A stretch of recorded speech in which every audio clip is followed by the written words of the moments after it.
आखिर कौन है अजमेर के ख्वाजा गरीब नवाज, जिनसे लोग इतनी मोहब्बत करते हैं? चलिए जानते हैं आज अजमेर के ख्वाजा गरीब नवाज के बारे में। उससे पहले आप हमारे पेज को फॉलो कर लीजिए इस्लाम की इन्फॉर्मेशन सबसे आसान तरीके से जानने के लिए। देखिए, सबसे पहले तो ये जान लीजिए कि ख्वाजा साहिब का असली नाम शेख मोइनुद्दीन हसन चिश्ती है, जिनकी पैदाइश 11वीं सेंचुरी में सीस्तान में हुई थी, जो सीस्तान आज ईरान के शहर इस्फहान के पास है। ख्वाजा साहब ने सिर्फ 9 साल की उम्र में ही पूरी कुरान याद कर ली थी, और वो जब 11 साल के थे तो उनके वालिद वफात कर गए। फिर कुछ साल बाद वो इंडिया के अजमेर में तशरीफ लाए, और वो जब अजमेर में आए तब इंडिया में मुस्लिमों पर बहुत जुल्म हो रहा था।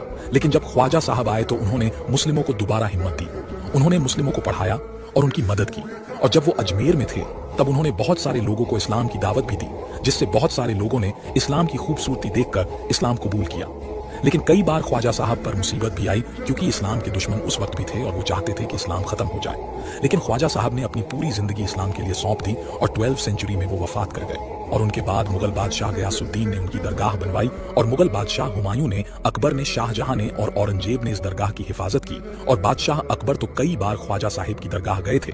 हालांकि ख्वाजा साहिब बहुत अमीर थे, क्योंकि वो एक तजीर भी थे, लेकिन उन्होंने हमेशा अपनी पूरी जिंदगी गरीबों की मदद करने में गुजार दी थी। इसीलिए ख्वाजा साहब को ख्वाजा गरीब नवाज भी कहा जाता था। इस वीडियो को शेयर करें। अपना वक्त देने के लिए शुक्रिया।